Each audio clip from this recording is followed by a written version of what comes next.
Hey guys, so it's me again. I decided to go ahead, and this is probably going to be shaky and all over the place, but I decided to go ahead and do a updated anxiety video. If you watch my 5-part story, you would know that I was struggling, and it started...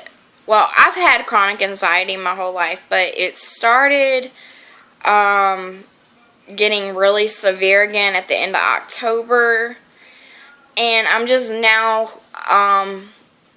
getting back to, I guess, the normal person that I was before it.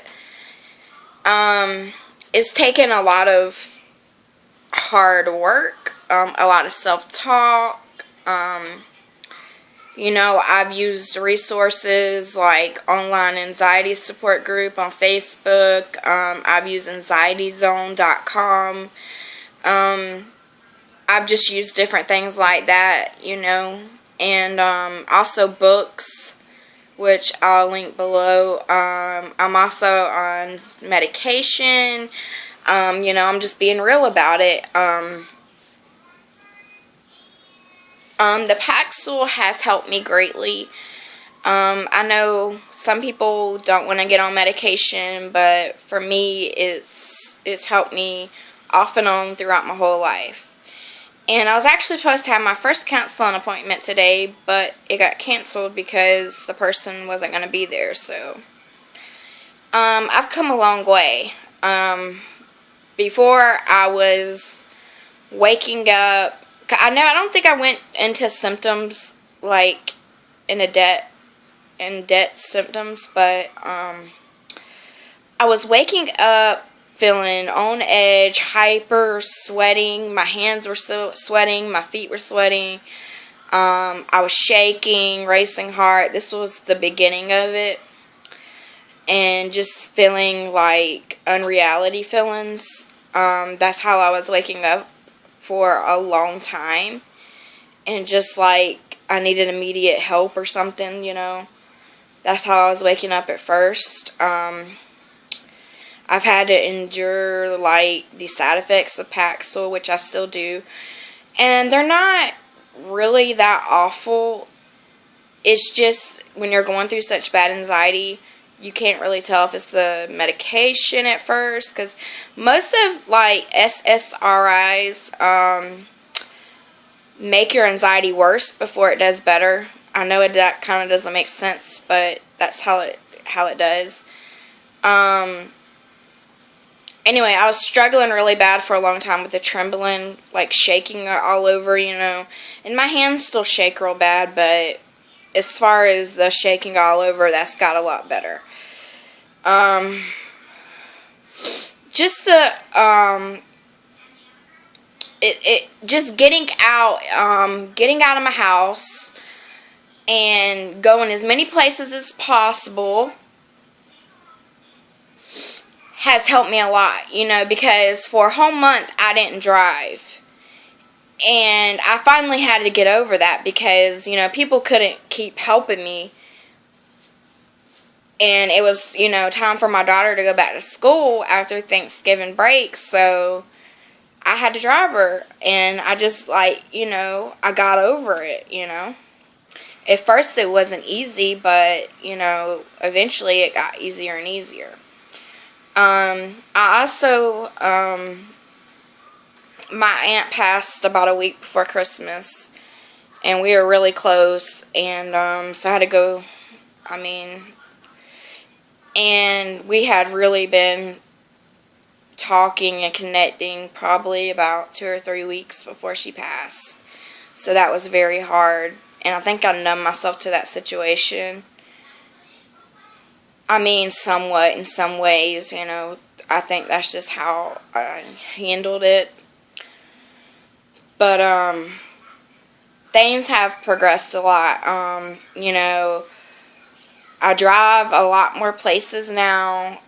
Any opportunity pretty much that I, you know, can get, I go out. Because staying in your house is not going to solve any problems for you. If anything, it's going to make everything worse, because when you're at home, you have too much time on your hands to just think about things. You know, like my symptoms are racing thoughts, you know, just irrational thoughts, irrational fears. You know, physical symptoms of anxiety were, you know, tension mainly in my neck, and I still have that, you know, at times. It's trouble sleeping, you know, tingling in your hands, your feet. There's so many symptoms to anxiety, and I have a thorough list that I can link below, and it tells you just about every symptom of anxiety that someone has experienced. And I have probably experienced them all at, you know, one time. And I can do a more in-depth, I'm probably going to do a more in-depth video on symptoms, just symptoms, because I know that is like the number one thing people with anxiety are so concerned about. They go to the doctor and, you know, time and time again. And I mean, I've been down that road. I've already done that plenty of times, and it was all anxiety. I'm not saying like every symptom is anxiety, because I don't want people to, you know, overlook something. If you think something is wrong, then go get it checked out. But if you know you have anxiety, more than likely it's just anxiety. You know, I still have ways to go, because I might always have anxiety, but I think as I've, you know, grew up having it, that the more and more times that I go through like a breakdown, I get better maybe quicker, because I've already been through it so many times. I mean, that does not mean it makes it easier, because when this first started out again, I had impending doom feelings. I mean, just like I socially withdrawn, you know. I didn't want to talk to anybody. I mean, I just didn't feel like my home was my home. Everything just felt weird. And that's exactly how I'm describing it. It just did not feel right at all. And, you know, now, you know, people take so much for granted with their... It's not that people with anxiety are insane, by no means. But people without anxiety take their sanity for granted. Please don't ever do that, because people with anxiety, they just worry so much, and they just have these feelings that they can't describe to somebody. And now I cherish being, you know, coming in my room and like, oh my gosh, there's my bed and I'm going to go to bed. Before, I felt like, you know, when I walked in my room, you know, like weird, you know, like, am I always going to be like this? Am I, you know, going to be normal again? And I know a lot of people with anxiety that are going through that cycle, they question the same thing. They're like, am I ever going to be normal? Am I ever going to feel, you know, the same feelings as everybody else and be like everybody else again? And that's where you need to stop right there, is once you start questioning the anxiety and worrying about the anxiety, you know, that's when you need to stop, because that just leaves you in a cycle, a loop, you know, like a maze in your head trying to get out, you know. Hold on, I got a phone call. Hello? Hey. I think it's like 55. Yeah.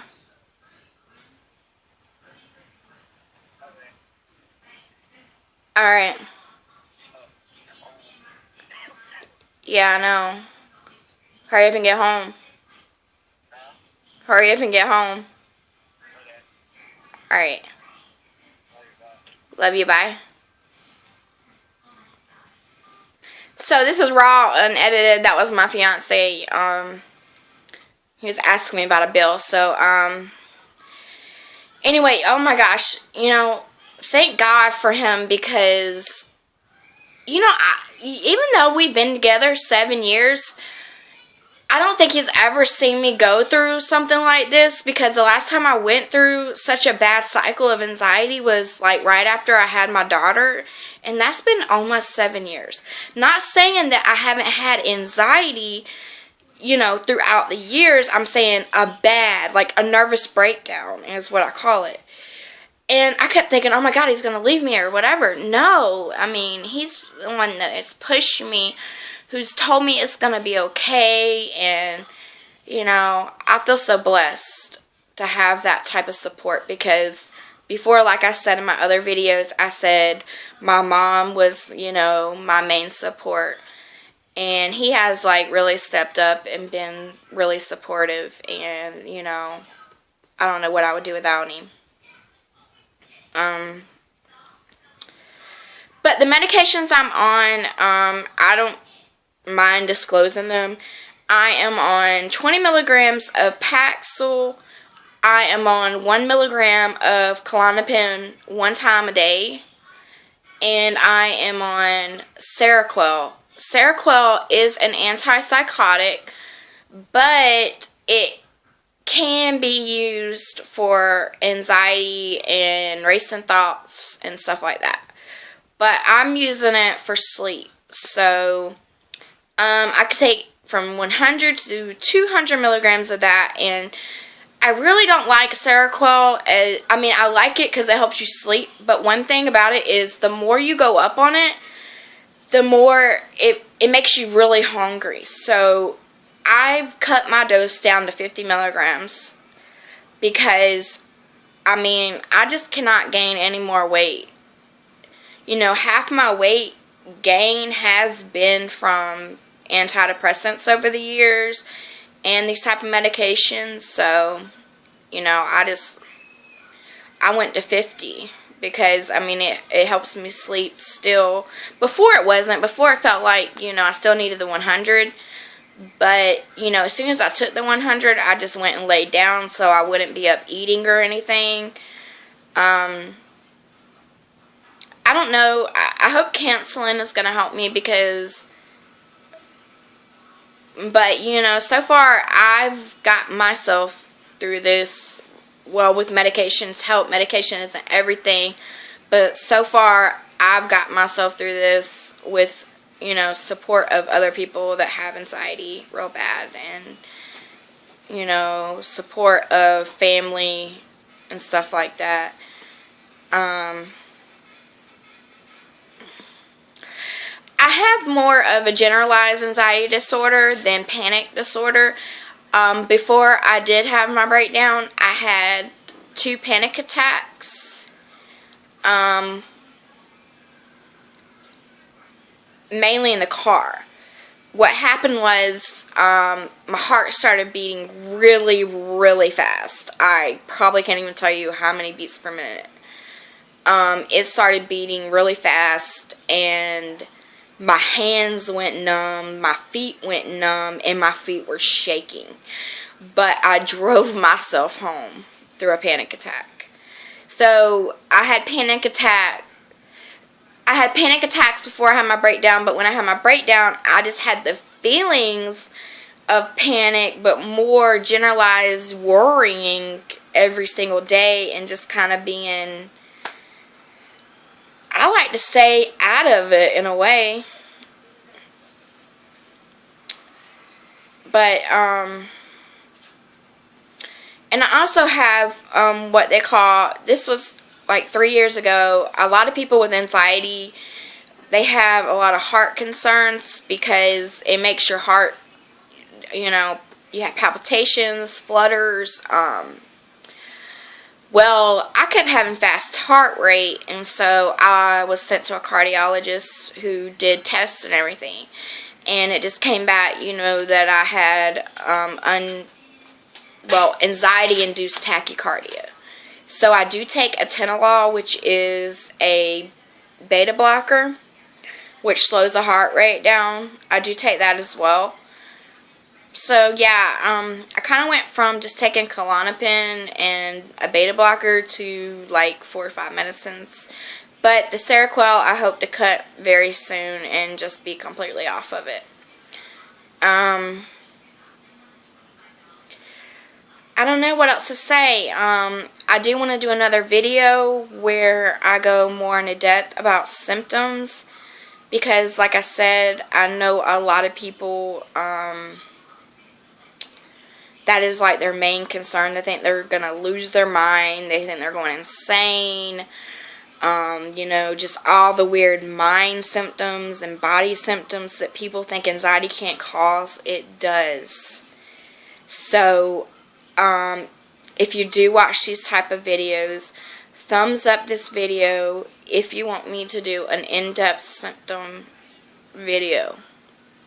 And if you have any questions, leave them below and I'll be happy to answer them.